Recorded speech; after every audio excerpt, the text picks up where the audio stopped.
Well, good morning, everyone. Welcome to this morning's time together as we continue along this journey, this spiritual pathway. I'm Asar, pleased to be your speaker on this morning. We are continuing to be inside of the conversation of courage. And so this morning, I want to start my message going right into it, turning over a new leaf, the courage to be vulnerable. Yes, what is it that you would be doing if you had the courage to be vulnerable right here, right now? Far too many people that I know are living madly mediocre and mundane lives.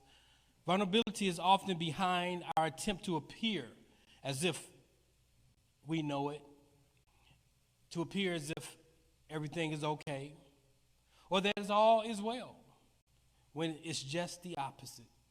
Everything isn't well. We don't know it.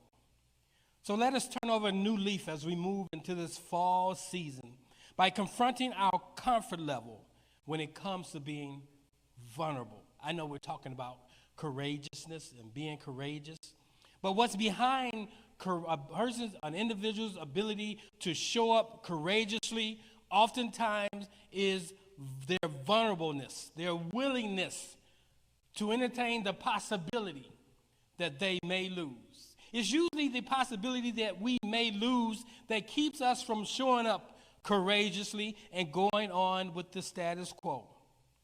So right out the gate this morning, I want you to consider taking a stab at defining courage. If you were here in the sanctuary this morning, maybe some of you would raise your hand, but I pre-venture to say that most would not raise their hand. Remember the time when you were in high school or grammar school or even in a college course and the professors asked a question, not a rhetorical question, but he or she really did want a response, but no hands would go up. And finally, that student who would normally answer all the questions, probably the sharpest pencil in the bunch, the smartest kid in the class, would raise their hand.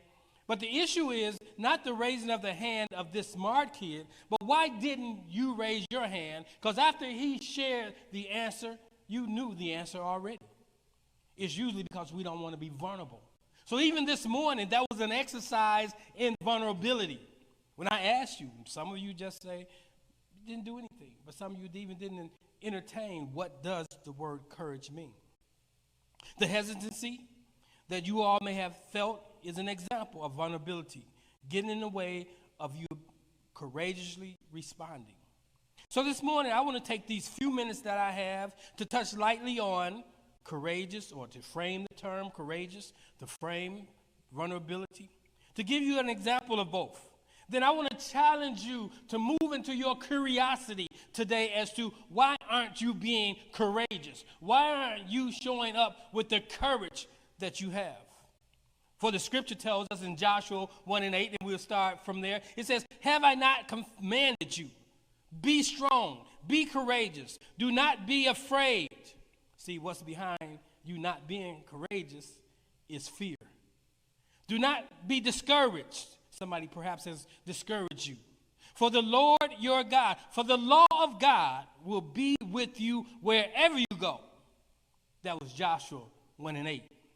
So this morning, I want to start with courage. The term courage means the ability to do something that frightens one. Check that out. Courage is the ability and willingness to do something that frightens you. Now, when we talk about the things that frighten us, that's a whole nother sermonette. There are 7 major things, 7 fears that we as human beings often express that get in the way of us being courageous, get in the way of us showing up big. 1, fear of criticism. Many people are afraid to live their dreams for fear of what others may think. So they don't want to be vulnerable to criticism. Fear of poverty, fear of old age. And old age could mean that you've done it for 20 years and nothing's changed, so why should I try to do it again? Why should I stand up? Because age says, time says that all the times I showed up and stood up, I didn't get the outcome, so I'm just going to sit back and let this one pass. Other fears that you may have is the fear of looking foolish. Now, that is a big one for many people. That's why we don't take on public speaking. We don't want to be given the mic. because we don't want to be exposed. We don't want to be vulnerable to someone being able to look at us and evaluate us or judge us. And lastly, it's the fear of success. Some people just are fearful of success. Some people will shoot themselves in their own foot in order not to have to get on the stage. The coach calls your number and you say, me? You look around. It's your time to get on the field. Too many of us are living our lives in the stands, not even on the bench. It's so easy to say what a person should have done or what you would have done or could have done. All of that is projection. You're not a boxer until you get in the ring and get hit in the mouth. Now you're in the game. And too many of us don't want to be in the game of life because we don't want to get hit in the mouth. We don't want to have a failing a moment or failing experience. Too many of us are in the game of life and we're showing up mediocre. We're showing up in a mundane way. We're doing what's safe. We're playing the same old tunes. We're singing the same old songs. We're doing the same old thing. We keep getting the same job that we've had for 20 years. Because we set the bar low. Why did we set the bar low? So it appears as though we win. You be the giant in the room full of midgets. And the midgets are the things that's running through your mind. So this morning we want to talk briefly about vulnerability. The thing that gets in the way of you being courageous. When we look at vulnerability, one of my favorite authors is a psychologist by the name of Brene Brown. Some years ago, about 2014, she wrote a book entitled Daring Greatly. Daring greatly. And that's my question to you this morning. Are you willing to do the daringly great thing in your life? But she describes vulnerability as this. Check this out. And I want you to commit this to your memory. Because I only have a little time to engage this topic, I'm going to go deeper into this on Tuesday night. So if you're on this channel right now, stick around later on today. You'll get an advertisement. We're going to dive deeper into this topic of vulnerableness and courageousness. But she defines it as uncertainty, risk, and emotional exposure. Vulnerability is uncertainty, risk, and emotional exposure, or all of the above. Before you are willing to be vulnerable, you ask yourself, how certain are you that you will do well? Or if you think there's risk of great loss, then you're not willing to be vulnerable. Sometimes people don't stand up and say anything because they don't want to be vulnerable to the media.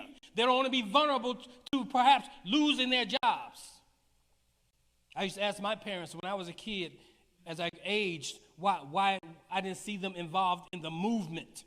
Why did it appear to me that they were against Malcolm X and everybody was for Martin Luther King? And it became clear to me that they didn't want to be vulnerable. They didn't want to be listed as an individual who was taking a stance against the America dream or America way.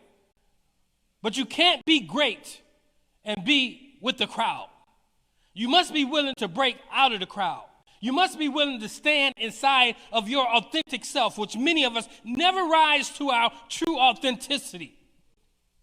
So she says vulnerable is to be uncertainty, risk, and emotional exposure.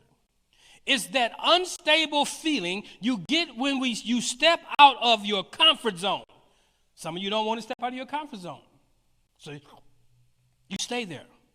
Or do something that focuses or forces us to lose our control or loosen our control. You can't be in a spiritual relationship with Source if you're not willing to let go and let God. We say things like that, but we keep our hands on it because we don't want to be vulnerable to the possibility that God may not show up. See, the God most of us know don't always show up.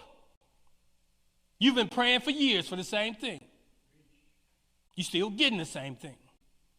You've been told that God is a mean, angry God. So you are afraid to step out because you might get zapped. But one of the things New Thought does for us is helps us understand that not only is God out there, but God is in here, that God is desiring to prosper you. The scripture says God knows your expected end. that it wants to prosper you, that it wants to get you there. But because your belief systems get in the way, you're not able to be courageous enough to do it. So when we talk about being vulnerable, we're talking about how people, when they feel that they are at the risk of being vulnerable, they recede back into their shells like a turtle. They go back into their caves. They put on a lot of armor. Most of us go through life like that. We're vulnerable, but we put a lot of armor on. We have a lot of protection on. So if we do take a blow, it won't hurt us. But as you go through life with all this armor on, with all this baggage on, it weighs you down. You don't even get to show up as yourself. We go through life when we're vulnerable, self-protecting, which keeps us from growing, projecting on others what we think is the issue. So this morning, I want to give you an example of courage, give you an example of somebody who was successful but was vulnerable. Because for the sake of time, I will tell you about David and Goliath. You know the story. When the rest of his brothers would not fight the giant, he said, I can do it. And the first thing the king wanted to do, because he was a little guy, a young guy, give him all his armor. David put all the armor on, but he said, I can't fight this battle with this armor. I haven't proven this armor. So you go through life, you win in life by using what you've used. He takes all the king's armor off. And he became vulnerable. And it was the fact that he was vulnerable in the eyesight of that giant who saw a little boy with just a slingshot. He positioned himself to win. You position yourself to win in life basically by showing up in life as you are. Not as someone else. Not having perfected the English language, the king's language. Not having the right clothes. Show up to win. Everybody likes winners. But the story I want you to focus on this morning is about David in the cave of Adullam. David has been chased for many years by Saul, who was the king. Even though he was a lame duck king, Saul knew that David was to take his place. Saul attempted to kill him, so he chased him down. How many of you are running from fears? False evidence appearing real. It's false because if God has said to you that you're going to do it, that you can do it, all it takes is for you to do it. But what David, he got caught up in the fact that the king was after him. Black folk get caught up in the idea of the system is after them. When we come to the realization that you can't lose with the stuff you use regardless of the situation, regardless of how the deck is stacked against you. You can win if you be courageous. You can win any card game if you know how to play the game. It's not the one who has the best hand that wins, but it's the one that knows how to play the hand that they have that wins the game. So David was chased down by his fears. And they said that David ran into the cave of Adullam. In the cave of Adullam, that was an interesting place. When you go to the cave of Adullam, you'll find that it's in 1 Samuel. It talks about David left Gath and escaped to the cave of Adullam. Sometimes when we run from our situation, we think we have escaped. But what we run from meet us where we're going. It's in the recesses of our mind. So David left Gath and he escaped to the cave of Adullam. When his brothers and his father's household heard about it, they went down to him there. Check out who was in this cave. Now, when you go in a real cave, there's no light, or it's very dimly lit. And all those who were in distress, all those who were in debt, all those who were discontented gathered. That sounds like a lot of black folk to me. And too many of us are in the cave of Adullam. We've recessed to the cave of our mind. And because of that, we are hiding. Because we are fearful. Because we don't have the courage to stand. Because we don't want to be vulnerable. If you're not willing to be vulnerable, you'll never hit the pinnacle of the process. And all those who were in distress, all those who were in debt, all those who were discontented. So this morning, I want you to ask yourself, what am I not doing that I would love to do? And then ask yourself, why am I not doing the thing I have a burning desire to do? It's not because you don't have enough money. It's probably not because you're not equipped to do it. It's probably because you have a fear. It's probably because something has been said to you at some point in your life. And usually it's because when you were a child, you had an encounter with vulnerability. And it was a failing encounter. And it wasn't processed properly. When you have a failing moment in life, you have to learn how to process it properly. Because if you process it is as if not that you had a failing moment, but I am a failure, then you are not going to stand up again. No matter how much God is with you, until you stand with yourself, you won't win. So my challenge this week is for you all. We're talking about being courageous. We have a lot of people walking around looking like they're courageous. You remember the Wizard of Oz? Put him up, put him up.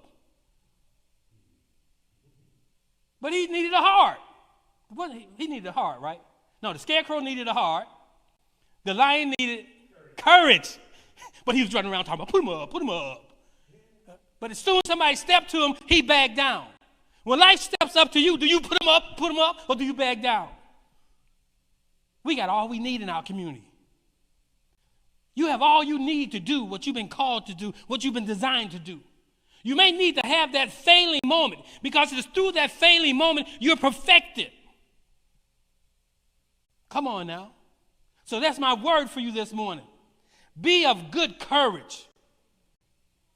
Joshua 1:8. Have I not commanded you? Be strong. Be courageous. So this week I want you to be curious. Be curious as to why aren't you showing up, blowing up? Be curious as to why do you take the path of least resistance? Why do you continue to do what you've been doing? A lot of times people don't expand themselves. They keep delivering to you old messages, old things, because they got the accolades in that thing. So now it's the safe thing. But try something new. Go to work in another direction. Be courageous enough to sit and have lunch with someone you've never had lunch with. Be courageous enough to see the boss walking down the corridor and say, good morning. Be courageous. Let us bow our heads. As we bow our heads this morning, I want you to take a deep breath in. Expanding your lungs to full capacity. Hold that breath, allowing it to do what it's been designed to do. Touching every cell and every system and every organ. Now exhale as you release. You let go of that which once served you, that no longer serves you. And you move to the bottom of the breath, only to find that there's another breath waiting on you. Now with the big breath in through your nostrils, holding the breath, releasing the breath, moving into your next breath, and we go into this meditation this morning. I've been commanded to be strong and to be courageous. I've been told not to be afraid. I've been told not to be discouraged, for the Lord is with me. The Lord goes before me. It's my rear reward. So I stand this day in the right here and the right nowness of today, prepared to take the next step, not by sight, but by faith. For the word tells me, let a man examine himself. The word tells me to be encouraged. The word says, encourage yourself. And so it is. Amen.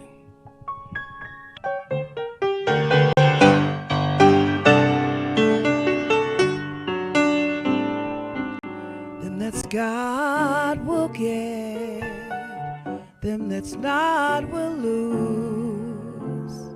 For the Bible says, and it still is news, oh, Mama may have, Papa may have, but God bless the child that's got his own, that's got his own. For the strong get more, while the weak ones fail. If your pockets are tight, you'll never make the grade. Mama may have, Papa may have. God bless the child that's got his own, that's got his own.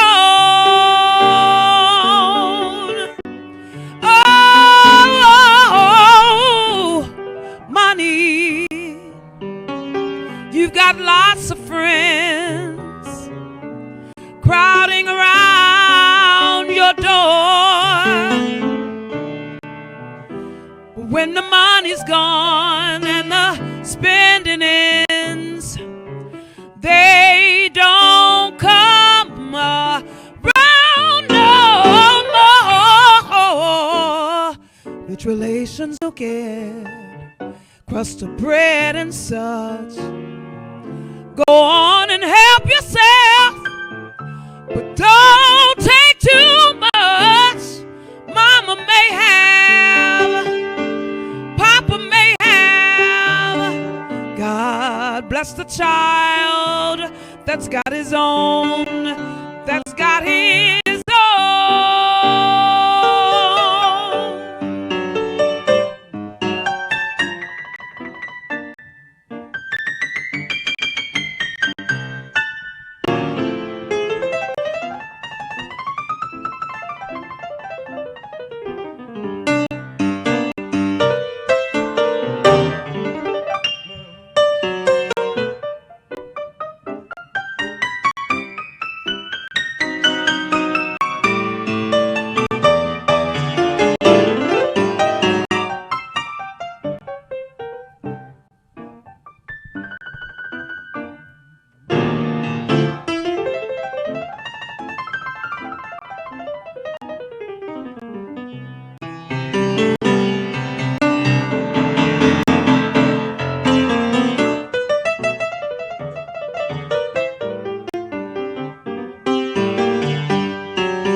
You've got lots of friends crowding around your door.